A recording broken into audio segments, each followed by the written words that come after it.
नमस्कार दोस्तों, मैं हूं अनुज शर्मा और आपका बहुत बहुत स्वागत करता हूं अपने इस चैनल एरोमा केमिस्ट्री क्लासेस में। एरोमा केमिस्ट्री क्लासेस के थ्रू आज हम लोग ये पूरी टेस्ट सीरीज के लिए जो 25 की टेस्ट सीरीज चल रही है इसमें एक सेट लेकर के आए और ये सेट आपके लिए बहुत ही इंपॉर्टेंट होगा अगर आप इनके क्वेश्चन सॉल्व करते हैं। क्वेश्चन जो हमारे सामने हैं वो क्वेश्चन कौन कौन से हैं लाइन से देखते रहेंगे हम लोग। देखिएगा ध्यान से कि the ratio of the D1, यानी ये क्वेश्चन मिक्सअप है और सभी टॉपिक से मिले हुए क्वेश्चंस हैं, इनको आप एक एक करके सॉल्व करिएगा। क्वेश्चन नंबर 1 पे चलते हैं। क्वेश्चन नंबर 1 कहता था ratio of the D100, D110 और D111 for the simple cubic unit cell के लिए ऑप्शन क्या होना चाहिए। तो सॉल्व करने का तरीका क्या होगा, इसको सॉल्व कैसे करेंगे, ये आपको फार्मूला पता होना चाहिए कि D इज इक्वल टू होता है, नीचे ऊपर A आ जाता है, नीचे अंडर रूट के अंदर चलता है H square plus K square plus L square. अब आपने करना क्या है यहाँ पर, अब सबसे पहले 100 के लिए निकालना है। फिर इसके यानी कि 100 का मतलब क्या हो गया कि यहाँ पर आप रखेंगे यानी कि D इज इक्वल टू हो गया, यहाँ पर रख दीजिए A और नीचे आ गया आपका 1 का स्क्वायर हो गया प्लस 0 का स्क्वायर प्लस 0 का स्क्वायर, मतलब ये टोटल आ गया 1, यानी कि ये D की जो वैल्यू आई वो आपकी D100 के लिए आपने जो आंसर निकाला वो A अपॉन A की, ये तो A ही आया, नीचे स्क्वायर होगा तो D यहाँ पर A आ गया, मतलब ये A आ गया। अब दूसरे के लिए इसी तरीके से निकालिए। दूसरे के लिए जब आप निकालेंगे तो दूसरे के लिए पॉसिबिलिटी हो जाएगी आपकी A अपॉन रूट में आ जाएगा आपका 1 का स्क्वायर प्लस 1 का स्क्वायर, मतलब ये √2 आ जाएगा, तो दूसरा वाला आ जाएगा A upon √2।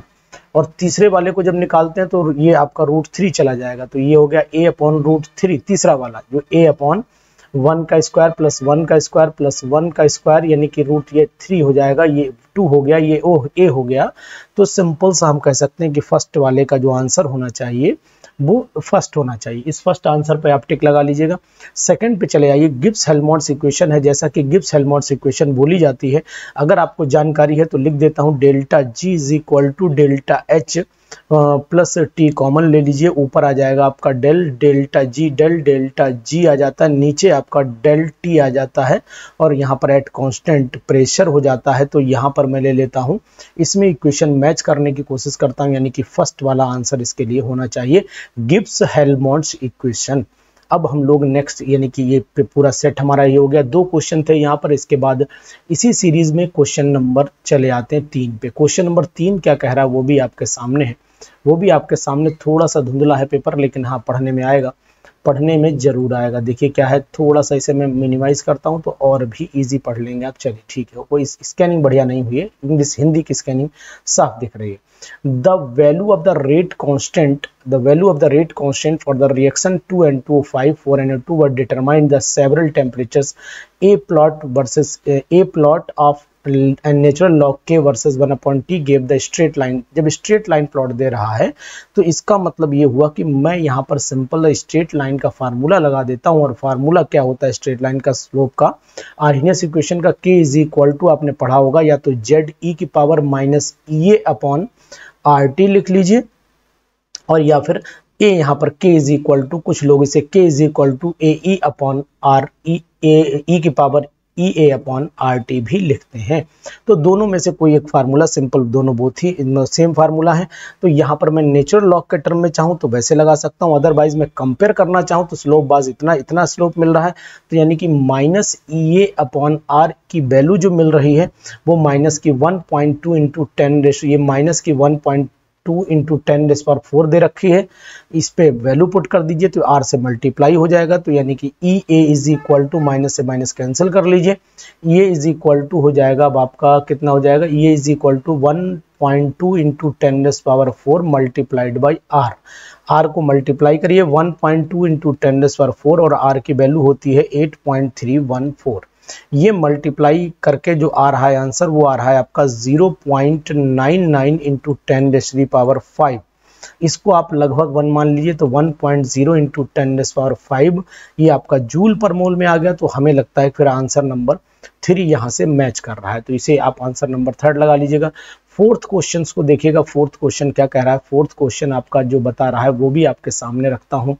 A certain reaction system absorbs इतने क्वांटा ऑफ द लाइट, यानी नंबर ऑफ द क्वांटास दिए हैं वो दे रखे हैं, यानी कि कितने दे रखे हैं, नंबर ऑफ द क्वांटा इतने दे रखे हैं। तो सिंपल सा मैं लिख देता हूं, नंबर ऑफ द क्वांटा यानी कि हाई पर सेकंड दे रखा है, तो पर सेकंड का मतलब हुआ कि 1 सेकंड में, तो क्वांटा की वैल्यू लिख देता हूँ 3.0 इंटू 10⁻16 लिख दिया मैंने, ठीक है। और लाइफ पर सेकंड दे रखा है, और इसके बाद मैं आगे क्या कर रहा हूँ कि ऑन इरिडिएशन अब 10 मिनट्स, तो यानी कि एक काम और कर लेता हूँ, 10 मिनट में कितना होगा, तो ये मैं कर देता हूँ 3.0 इंटू 10⁻, इसको मैं 10 मिनट का मतलब हो गया 60 इंटू 10 से मल्टीप्लाई करूँ, 600 से मल्टीप्लाई हो जाएगा, यानी कि 600 से मल्टीप्लाई कर दूँ तो ये हो गया 10⁻16।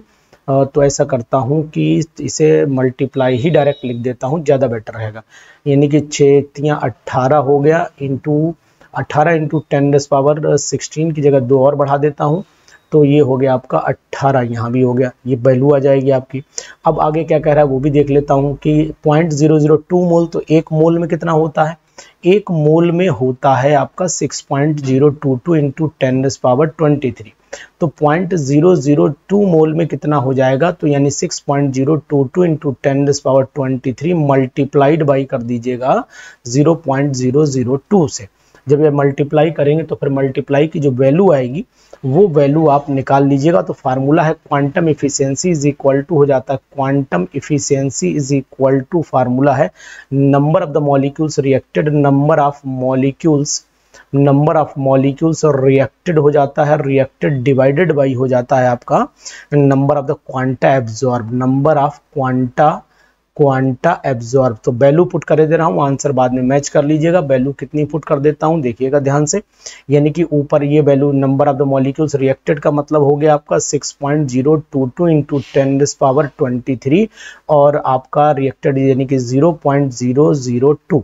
इससे तो आप इसको डिवाइड कर दीजिए, नंबर ऑफ द क्वांटा कितने एब्जॉर्ब किए 3 इंटू 10⁻23 मल्टीप्लाइड बाई आपका 10 हो गया, मल्टीप्लाइड बाई 60। जो आंसर आ जाए आप मैच करके मुझे कमेंट बॉक्स में डाल दीजिएगा। यहाँ पर सिंपल सा चौथा आंसर जो है ये वाला, इसका आंसर आप इजी वे में निकाल सकते हैं, सिंपल तरीके से निकाल सकते हैं। मेथड मैंने आपको बता दिया है, बस केवल जरूरत किस बात की है, जरूरत इस बात की है कि आप फटाक से जो है इसका आंसर बता दें।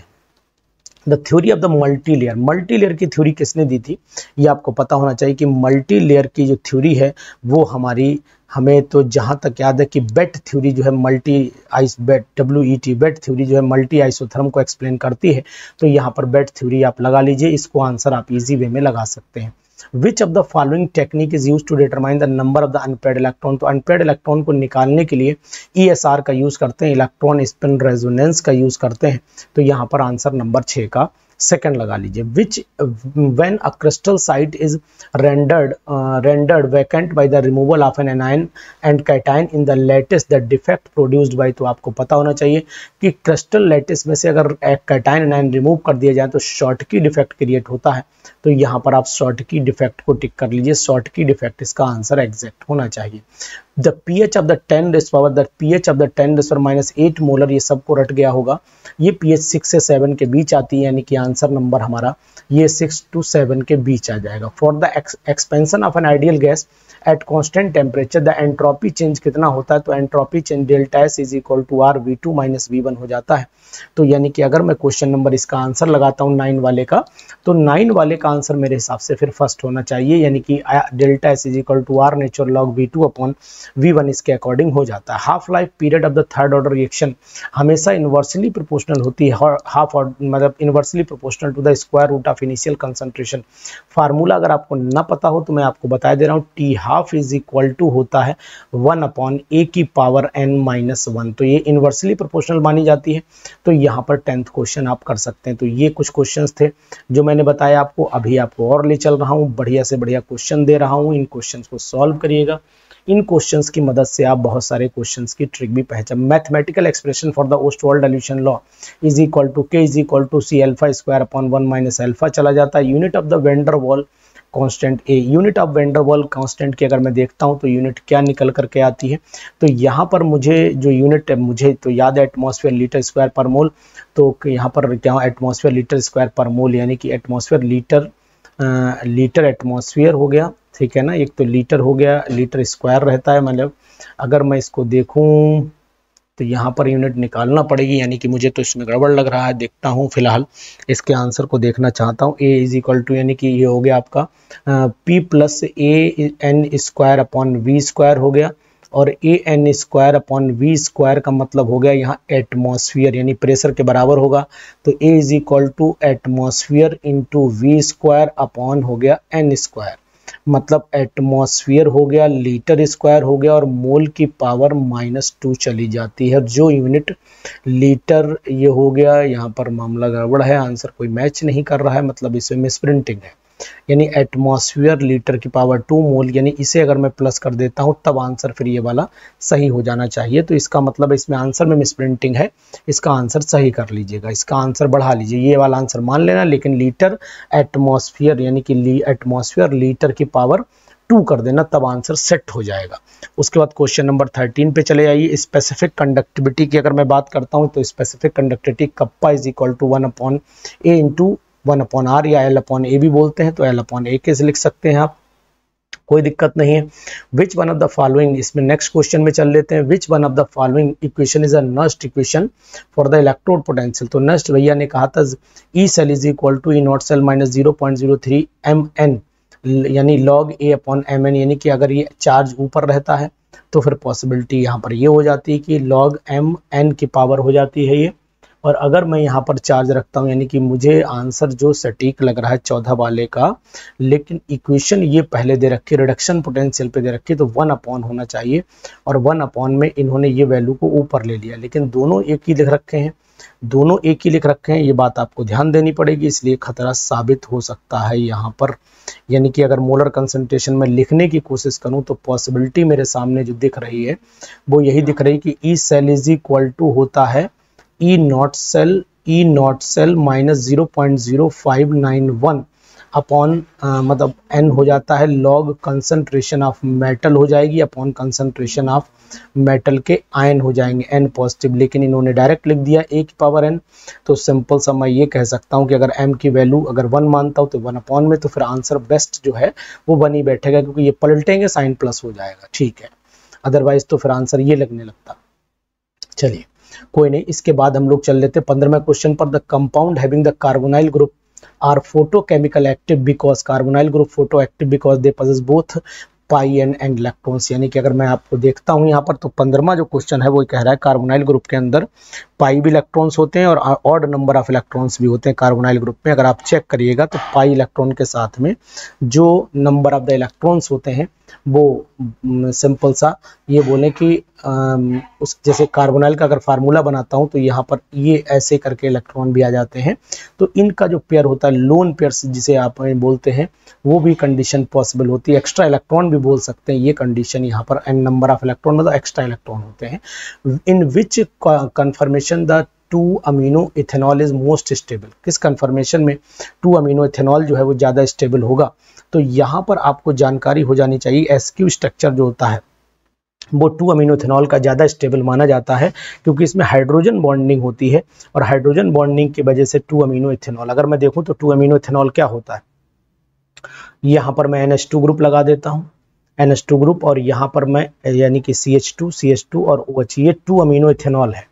अगर 2 अमीनो इथेनॉल को मैं देखना चाहता हूं तो 2 अमीनो इथेनॉल में खास बात ये होती है कि ये मतलब एसक्यू फॉर्म इसलिए बना लेता है क्योंकि इसका जो ये वाला आपका वो दिख रहा है, ये वाला H दिख रहा है, ये H इसके साथ में जुड़ने की कोशिश करता है और हाइड्रोजन बॉन्डिंग की वजह से आपस में लंबी सी चेन न बन करके आपस में ट्विस्टिंग पॉसिबल है, इसलिए एसक्यू स्ट्रक्चर एसक्यू फॉर्म बनने की चांस ज़्यादा हो जाते हैं।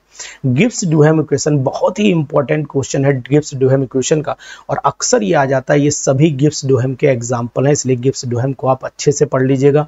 For a reaction A is initial amount of the reactant and x1 x2 are the amount decomposed after the time t interval, ये दे दिया आपको। ये इक्वेशन कौन से ऑर्डर की है तो सब जान रहे हैं, ये फर्स्ट ऑर्डर की रिएक्शन आपको दिखाई दे रही है। 18 वाले पे आप फर्स्ट ऑर्डर रिएक्शन आंसर लगा लीजिएगा, यानी T2 माइनस T1 है और इनिशियल कंसंट्रेशन में चेंज है तो ये आप फर्स्ट ऑर्डर की रिएक्शन में टिक कर लीजिएगा। इसके बाद चलते हैं नेक्स्ट क्वेश्चन पर। ये क्वेश्चन भी थोड़े से मिसप्रिंटिंग छपे हैं, मज़ा नहीं आया, लेकिन हाँ चलिए इसको बाद में मैं आपको दूंगा, लेकिन हाँ इससे जुड़े हुए कुछ क्वेश्चंस आ गए हैं, इनको साफ सुथरे हैं, इसलिए प्रिंटिंग साफ आई है, तो इनको कर लेते हैं। उनको लीव कर दिया है मैंने, लेकिन हाँ उन क्वेश्चंस को हम लोग दोबारा भी कर लेंगे। Match the list first and list second, इन सबको मैच करना है। देखिए the isotope used for dating, तो कार्बन 14 है, तो यानी कि ए का जो है वो फोर्थ लगा लेता हूँ, ए का fourth. Nuclear reactor at the speed of neutron is slowed by, किसके द्वारा हो जाती है, हैवी वाटर के द्वारा, यानी कि थर्ड में कर देता हूँ यहाँ पर, फोर्थ थर्ड कर दिया। हाइड्रोजन बम न्यूक्लियर फ्यूजन होता है, फर्स्ट कर देता हूँ यूनिट ऑफ कंडक्टिविटी रिएक्टिविटी, ये सेकंड कर देता हूँ। तो फिर अब आंसर मैच कर लेता हूँ ऊपर से, यानी कि फर्स्ट ए का फोर्थ होना चाहिए, ए का फोर्थ केवल एक ही ऑप्शन दे रखा है सेकंड, उसी में टिक कर दीजिए, क्योंकि कारण है वही आंसर ही में ए पहली बार दिया, दूसरे में दिया ही नहीं। चलिए इसके बाद चले जाते हैं, the behaviour of the conductance for the completely dissociated electrolyte at very high electrical field strength is given as follow, select the correct answer. Correct answer आपको सेलेक्ट करना पड़ेगा इसमें। तो आपको बताना चाहूंगा जो कंडक्टेंस है जो बढ़ जाती है जैसे जैसे हम लोग इलेक्ट्रिक फील्ड बढ़ाते चले जाएंगे, तो यानी conductance decreases, conductance remains constant, conductance increases with increase in field, none of the above, यानी आंसर नंबर आप ये वाला टिक कर लीजिए। According to the Blanc's rule, dicarboxylic acid on heating acetic anhydride then distilling, distillation कर लेते हैं। Cyclic anhydrides on cyclic ketones, which of the following statement is true. तो कहने का मीनिंग इनका ये हुआ कि कौन सा, तो मैं ये जानता हूं कि ब्लैंक्स रूल ये कहता है ऑन डिहाइड्रेशन, सुनिएगा, on dehydration 1,4 and 1,5 dicarboxylic acid give the cyclic anhydride. तो साइक्लिक एनहाइड्राइड में तो फिर ऑप्शन यही बनता है, ये हमारा रूल था, मैंने आपको बता दिया। इसका आईपीएसी नाम आपसे उम्मीद करेंगे कि right the IUPAC name of this compound, इस कंपाउंड का आईपीएसी नेम लिख करके और मुझे इनबॉक्स में कमेंट कर दीजिए, क्योंकि सर ये इंपॉर्टेंट क्वेश्चन है, इसका आंसर ये है। अगर आप वीडियो देख रहे हैं तो इसको कमेंट जरूर करिएगा। इसी तरीके से कंटिन्यूएशन में चल लेते हैं, कुछ क्वेश्चंस और भी करेंगे। वो वाली जो पेज छूट गया है उस पेज की पीडीएफ में सही करवा करके दोबारा अपलोड कर दूंगा, यानी कि 31 में चले आते हैं। 31 में अगर हम लोग बात कर लेते हैं तो यहाँ पर अगर गर्म करते हैं तो ये कंपाउंड मिला, ये रिएक्शन कंडेंसेशन तो नहीं, ये कंडेंसेशन कहलाती है, ये आइसोमेराइजेशन रिएक्शन कहलाती है। यानी कि 31 का अगर मैं देखूं तो ये आइसोमेराइजेशन रिएक्शन के हिसाब से जाएगी, यानी कि ये आइसोमर बना है, कंडेंसेशन नहीं है। यहाँ किसी ने कंडेंसेशन पे भी टिक कर दिया, जिसका मॉडल पेपर रहा होगा, है ना, उसी से मैंने लिया, तो हमें लग रहा है उसने कंडेंसेशन पे टिक कर रखा है, जबकि एन ब्यूटेन का जो कन्वर्सन होता है वो आइसोमेराइजेशन में जाता है, आइसोमेराइजेशन में जाता है। तो अगर मैं एक काम ये करूँ, इसको ऑप्शन नंबर सेकंड सही करना चाहूँ तो यहाँ सेकंड लिख देता हूँ, बात बन जाएगी, कोई नहीं। विच one of the following is a narrow spectrum antibiotic, कौन से इसमें नैरो स्पेक्ट्रम एंटीबायोटिक है। तो नैरो स्पेक्ट्रम एंटीबायोटिक वो होती है जो एक पर्टिकुलर रोल में ही काम करती, यानी कि टेट्रासाइक्लिन, क्लोरोपेनिसिलिन, क्लोरोमफेनिकॉल, और ये भी नैरो स्पेक्ट्रम तो इसका मतलब है कि पेनिसिलिन, ये तो ब्रॉड स्पेक्ट्रम हो गई, क्लोरोमफेनिकॉल पेनिसिलिन होगी, सॉरी, पेनिसिलिन जो है वो नैरो स्पेक्ट्रम एंटीबायोटिक में गिनी जाती है, लेकिन पेनिसिलिन जो है, तो फिर मैं 32 का फर्स्ट लगाता हूँ। Penicillin is a narrow spectrum antibiotic, जहां तक मेरी जानकारी में है। इसके बाद compound A of the molecular formula, A दिया हुआ है, फॉलोइंग ये दे रहे, गर्म किया हमने, गर्म करने के बाद ये मिला, तो ए क्या होगा, ए क्या होना चाहिए, यानी कि ब्लू कलर दे रहा है। तो सिंपल सा मैं आपसे कहूँ ये रिएक्शन में करके दिखाऊं तभी काम चलेगा, इससे पहले काम नहीं चलेगा। चलो इसे यहाँ बिठा लेता हूँ और एक तरफ से स्टार्ट कर देता हूँ। सबसे पहले ये मैं ब्लू कलर लाता हूँ, तो ब्लू कलर के लिए पॉसिबिलिटी ये होती है कि मैं अल्कोहल मुझे लेना है, यानी अल्कोहल, तभी ये GNO2 से, अरे ये सिंपल सा मैं आपको बताना चाहूँगा, अगर आपने विक्टर में टेस्ट पढ़ा होगा तो ये उसी का रिप्रेजेंटेशन है। ब्लू कलर पर रेड होता है ब्लू, यानी कि ये 2 डिग्री का अल्कोहल को रिप्रेजेंटेशन करेगा। तो 2 डिग्री का अल्कोहल बनाने के चांस मुझे जो लग रहे हैं वो 2 डिग्री के, यानी कि 4 हैं, तो 1 2 3 4 और एक CH3 यहाँ लगा लेता हूँ, एक OH यहाँ लगा लेता हूँ। अब यहाँ पर फास्फोरस आयोडीन डाल लेता हूँ, ये वही है, विक्टर में टेस्ट है, आपका एक ल्यूकास टेस्ट होता है, एक विक्टर में टेस्ट होता है। तो यहाँ पर आ गया आपका CH3 हो गया, CH2 हो गया, और आपका CH हो गया, और यहाँ पर I हो गया, और नीचे आपका CH3 हो गया। बॉन्ड सिंगल है, डबल ना समझ लेना। इसके बाद आपने AgNO2 डाल दिया, और AgNO2 जब डालते हैं तो CH3 CH2 CH, यहाँ पर NO2 जुड़ जाता है, और यहाँ पर अब आपका हो गया CH3। लेकिन जब जैसे इसमें HNO2 डालेंगे तो आपको पता होना चाहिए यहाँ से निकलेगा H2O और बना देगा ये क्या बना देगा, NO बना देगा। देखो एक H और एक NO2 ये निकाल दीजिए और प्रोडक्ट यहाँ पर बन जाएगा CH3 बन गया आपका, CH2 बन गया, यहाँ पर C ऊपर N डबल बॉन्ड O आगे NO2 रहने दीजिए। मतलब अगर आप HNO2 डालेंगे तो इसका मतलब एक OH यहाँ से उठाइए और एक H यहाँ से उठा लीजिए, निकाल दीजिए, तो प्रोडक्ट आपका ये मिल जाता है। जब इसमें NaOH डालते हैं, जब इसमें NaOH डालते हैं तो फिर आपका ब्लू कलर मिल जाता है, ब्लू कलर, ठीक है ना, कर लेंगे इसे। चलिए इसके बाद 34 पे चलते हैं। Which one of the following compound is found in 2 optical isomers, कौन सा 2 ऑप्टिकल आइसोमर्स में मिलेगा, तो 2 ऑप्टिकल आइसोमर अगर बन सकते हैं तो NN डाइमिथाइल एनिलीन के बन सकते हैं और NN डाइमिथाइल एनिलीन। तो देखो NN डाइमिथाइल एनिलीन, ये मैंने एनिलीन लिख दिया और एनिलीन पे मैं एक तरफ CH3 ऐसे लगा देता हूँ, एक तरफ CH3 ऐसे लगा देता हूँ, तो NN डाइमिथाइल एनिलीन बन गया। तो विच one of the following compound is found in 2 optical isomers, 2 optically active isomers इससे पॉसिबल हो सकते हैं। तो NN डाइमिथाइल एनिलीन मैंने लिखा हुआ है, लेकिन संभावना मजा नहीं आ रहा है, ट्राइमिथाइल एनिलीन तो पॉसिबल ही नहीं, ट्राइमिथाइल ट्रोवर्स बेस भी नहीं लग रहा है, तो इसका मतलब 34 का आंसर फिर यही पॉसिबल हो सकता है कि इसके ऑप्टिकल आइसोमर्स, लेकिन इसकी मिरर इमेज तो बनेगी नहीं, तो हमें इसके लिए एक हाइड्रोजन ऊपर लगाना पड़ेगा, एक CH3 यहाँ लगा के तब इसके बनाने पड़ेंगे, मतलब ये कंपाउंड एग्जिस्ट कर सकता है। तो यहाँ पर ये मैं आंसर लगा लेता हूँ। विच one of the following hydrocarbons gives the propanone by the reaction of the, तो प्रोपेनोन आपको पता है कि प्रोपाइन देता है, तो यहाँ ये बहुत ही इंपॉर्टेंट रिएक्शन है, बहुत ज़्यादा पूछी जाती है, तो इसलिए इसको भी पढ़ लीजिएगा, ध्यान से पढ़िएगा। R3CCl प्लस NaOH R3COH, इसको अगर रिएक्शन कराते हैं तो ये SN1 रिएक्शन चलती है और आपको पता है 3 डिग्री के जितने भी अल्काइल हैलाइड होते हैं वो SN1 रिएक्शन को बनाते हैं। ये रिएक्शन बहुत आ चुकी है एग्जाम में, PGT के एग्जाम में बहुत आई है, very very important for examination. ये हमने नेफ्थलीन ले लिया और नेफ्थलीन को मैंने ट्रीटमेंट दिया। जब ट्रीटमेंट देता हूं तो फिर आपको पता होना चाहिए कि नेफ्थलीन में जो लो टेम्परेचर होता है, लो पे हमेशा 1 बनता है, 1 नेफ्थलीन बनता है, यानी कि T2 जो है वो लो होना चाहिए। T2 आपका हाई अल्फा नेफ्थॉल बना रहा है, यानी कि 80 डिग्री सेल्सियस अगर मैं ले लेता हूँ, एक टेम्परेचर 80 है, T1 अगर मैं 80 ले लेता हूँ, 80 और यहाँ पर ले लेता हूँ 165 या 160 जो भी है, हाई टेम्परेचर ले लेता हूँ, तो इसके केस में अगर आपको नेफ्थलीन में अगर आप सल्फोनेशन 1 पोजीशन पर जब होता है तो 1 पोजीशन पर लो टेम्परेचर पर होता है, 1 पोजीशन पर लो टेम्परेचर पर होता है, और लो टेम्परेचर पर हुआ तो इसका मतलब हुआ कि अल्फा पोजीशन, लो अल्फा पोजीशन और एक बीटा पोजीशन होती है, ठीक है ना। तो और जबकि 2 पोजीशन पे बीटा पे, तो इसका मतलब फिर आंसर जो है T2 जो है वो ज्यादा होना चाहिए। बाई पोजीशन बीटा है ना, बाई पोजीशन 2 सल्फोनिक एसिड पे जा रहा है ना, 2 और एक बीटा पोजीशन पे जा रही है, तो ये दोनों पोजीशन अल्फा और बीटा पोजीशन होती है। तो इसका मतलब फिर हम लोगों को ध्यान रखना पड़ेगा कि आंसर नंबर 1 होना चाहिए। लेकिन इसको मैं कंफर्म कर देता हूं, इस क्वेश्चन को कंफर्म कर देता हूं, बस 1 सेकंड का समय दीजिएगा। इस क्वेश्चन में अगर थोड़ा सा डाउट हो कि टेम्परेचर कहीं वेरी तो नहीं कर रहा, इसलिए मैं इसे कंफर्म करता हूं, तो आप लोग बस 2 से 3 मिनट का समय दें, मैं इसको कंफर्म कर लूं तो ज़्यादा बेटर रहेगा, क्योंकि कभी कभी मन में अगर कहीं पर भी डाउट लगे तो उसे कंफर्मेशन लेना चाहिए। पॉलीन्यूक्लियर हाइड्रोकार्बन का क्वेश्चन है और ये क्वेश्चन बहुत ही इंपॉर्टेंट है, बहुत आया हुआ क्वेश्चन है। इस क्वेश्चन पे हमें ध्यान भी देना चाहिए कि भाई ऐसे क्वेश्चन हमसे छूटे भी ना, गलती भी ना हो।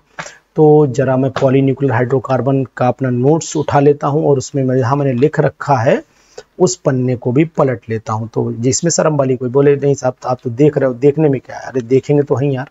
यानी कि मैं अगर इसको देखता हूँ, जरा बस 1 निकाल लेता हूँ, पॉलीन्यूक्लियर हाइड्रोकार्बन मेरे सामने ये आ गए, ये पॉलीन्यूक्लियर हाइड्रोकार्बन है। और अगर पॉलीन्यूक्लियर हाइड्रोकार्बन में मैंने नेफ्थलीन को देखना चाहता हूं तो मेरे पास भैया ये नेफ्थलीन है।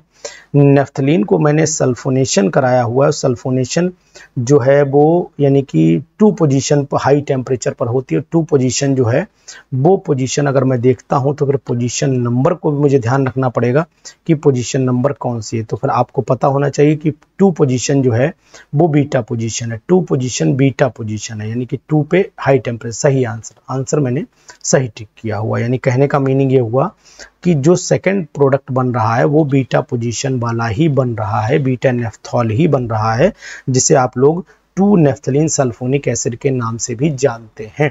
और 2 नेफ्थलीन सल्फोनिक एसिड या बीटा नेफ्थलीन सल्फोनिक एसिड जो है वो बनेगा, और जब वो बनेगा उसके बाद उसका हाइड्रोलिसिस, ठीक है आंसर, यानी कि फर्स्ट आंसर ही हमारा एग्जैक्ट जाना चाहिए। तो फिर इस क्वेश्चन को भी आप ध्यान से करिएगा। इतने क्वेश्चन मैंने आपको करा दिए हैं। इतने क्वेश्चन करने के बाद अब आप नेक्स्ट वेट करिएगा, मैं इसके आगे कंटिन्यूएशन में पीडीएफ है मेरी, इसी को अगले बार अगले राउंड में इस पीडीएफ को भी सॉल्व कर लेंगे, और जो मैंने पेज डिस्टर्ब था वो पेज भी हम लोग करेक्ट करेंगे। इस तरीके से पूरे 125 क्वेश्चन हमारे सामने हैं। देखिए 125 क्वेश्चन है, 125 क्वेश्चन का साथ आप अगर देंगे तो 100% मैं आपके लिए ये पूरी पीडीएफ सॉल्व करूंगा, डेफिनेटली सॉल्व करूंगा। Okay, thank you.